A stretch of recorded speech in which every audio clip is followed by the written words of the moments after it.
మీరు మున్నాలో టిల్లు క్యారెక్టర్ చేశారు, ఇవన్నీ చేశారు. దిల్ రాజు గారి దగ్గరే చాలా సినిమాలకి మీరు యాక్టర్ కింద పనిచేశారు కదా. ఒక స్క్రిప్ట్ రాసుకున్నప్పుడు ఇలాంటి స్క్రిప్ట్ దిల్ రాజు గారి దగ్గరికి తీసుకెళ్ళడం అనేది మీ ఒపీనియన్ అన్నా లేకపోతే ఎలా జరిగింది? అది నేను అంటే బేసిక్గా చాలా ఇంటర్వ్యూలో ఆల్రెడీ చెప్పాను కదండి. ఒక 200 సినిమాలు చేసిన ఒక కమర్షియల్ బ్రేక్ రాలే నాకు. 200 సినిమాలు చేసిన తర్వాత కూడా ఒక కమర్షియల్ బ్రేక్ దొరకట్లా. నా తర్వాత వచ్చిన వాళ్ళందరూ సూపర్ స్టార్లు అయిపోతున్నారు. నేను భగవంతుని ఏం కాదు, నాకు కూడా చిన్న బాధ ఉంటుంది. కుళ్ళిపోతాను అనుకోండి, ఈగో అనుకోండి, వాడు వస్తున్నాడు వీడు వస్తున్నాడు అందరు టాలెంట్ అంటున్నారు, నాది ఎదురా ఒక ఫ్రస్ట్రేషన్ స్టార్ట్ అయింది. సో నేను చాలా సినిమాలకు రాశానంటే, చాలా ఇన్ ద సెన్స్ ఒక 5-6 సినిమాలకు పనిచేశాను. నా ఫ్రెండ్స్ కొందరు డైరెక్టర్లు ఉంటే వాళ్ళ దగ్గర కామెడీ ట్రాక్లు రాశాను, అవి వర్కౌట్ అయ్యాయి.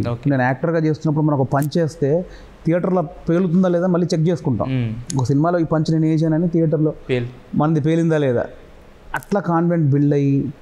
సో ఆ టైంలో నేను గ్యాప్ వచ్చింది నాకు కొంచెం.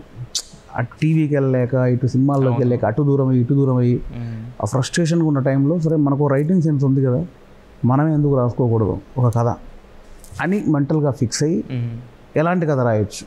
సో నాలాంటి రోడ్డు అప్పుడు నేనే దానిలో లీడ్ చేయాలని, లీడ్గా చేసి నన్ను నేను ప్రూవ్ చేసుకోవాలని, ఎలాంటి కథ రాయొచ్చు అని ఆలోచిస్తున్న టైంలో 2-3 కథలు అనుకొని ఇవి ఎక్కువ అయిపోతాయి, నన్ను ఇలా చూడరు జనాలు, ఏదన్నా ఆపోజిట్గా చేయాలి అని అనుకుంటున్నప్పుడు ఒక ఫ్రెండ్ నేను మాట్లాడుతున్నప్పుడు ఒక ఫ్లాష్ అయిన ఐడియాని పట్టుకొని ఎగ్జాక్ట్లీ మా ఫాదర్ చనిపోయినప్పుడు జరిగిన సిచ్యువేషన్స్ అన్నీ కలుపుకొని కొంచెం సెటప్ చేసుకొని నా ఫ్రెండ్స్కి వినిపించా.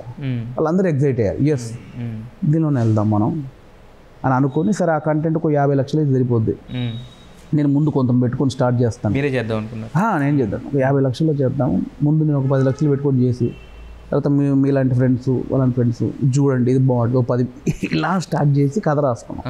అలా రాసుకున్న తర్వాత ఒక ఫ్రెండ్ ద్వారా నాకు శివరామ్ గారు అనే ప్రొడ్యూసర్ దొరకడం, ఆయన కథ నచ్చి ఆయన మీరు రాసుకోండి అని చెప్పాడు. సో ఆయన అండర్లో 3 నెలలు కథ రాసుకున్నాం.